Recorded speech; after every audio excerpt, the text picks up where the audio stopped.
Hi, Genevieve Jacobs from Region Media.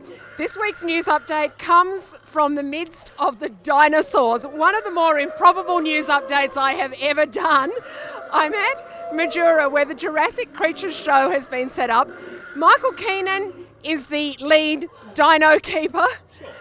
Michael, the racket in here from the prehistoric animals is absolutely incredible. What is Jurassic Creatures? It's an interactive walkthrough, so this is as close as we could get the real thing as you would find without having to worry about actually being attacked by a dinosaur.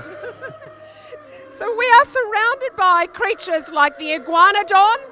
I can see behind me the Quantosaurus, Yes. which has got quite a tail attached to it. In front of me, an enormous woolly mammoth and her calf. Where do you get these creatures from? So they've all been sourced. They were built in China, but they've all been made as accurately to scale as we could, short of finding a real one. And they've all got info boards, so there's actual information available here to learn. You can read, you can see where they're from, where they were found. It's very informative. So tell me what happens in the show, because I understand there's quite a strong educational element to this, and in fact the dads might enjoy themselves as much as the kids. Absolutely. So it's a 2-hour walk around. In that time, you can dress as a paleontologist to go do an egg dig. There's a jigsaw puzzle, which is where the dads have been getting a little competitive over who can get it done faster. Not throwing anyone out there. There's bouncy castles everywhere. So if you want to learn, you want to have fun, this is the place to be. No, and look, it's actually an amazing setup, and apparently when there's a lot of kids in here, the incredible noise levels are blanketed somewhat. Different kind of volume, but yeah, absolutely. There's still a hell of a racket to be heard. I'm going to ask you about the Quantosaurus, because I think we all know about the T-Rex and the Brontosaurus and the like. Quantosaurus is a new one to me, very Australian story. Absolutely. So they were the first airline that was willing to stake that they delivered more dinosaurs on time to location than any other airline. And so they became the corporate sponsor when they took on the dinosaur that they travelled last with, and now here it is. So, tribute to the national carrier, not only gets us all home on time and doesn't crash, but is really good with the dinosaur fossils as well.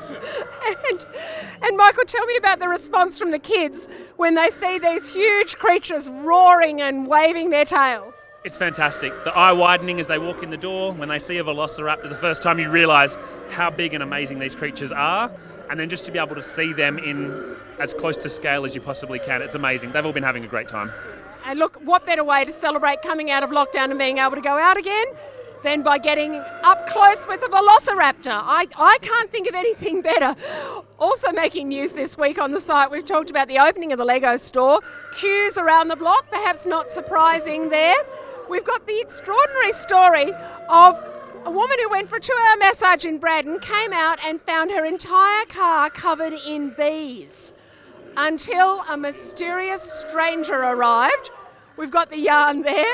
Ian Bushnell's written an editorial about the federal government's discussion this week on its policy around electric vehicles. He's asked some local experts whether they think that the Morrison government's done the right thing, whether they've gone far enough. And we've also got brilliant news for lovers of Japanese food.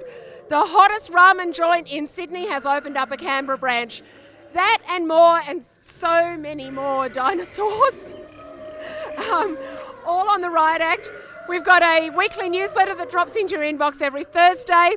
We've also got a daily digest where you can catch up on the lead stories every day. So join up, get involved in the great big Canberra conversation, and perhaps you too will meet a Compsognathus. Is that how you say it? I'm not even going to try that one. You have me on record making a mistake. Okay, some really weird dinosaurs, and all very accurately scientifically designed. I'm Genevieve Jacobs. This is Region Media.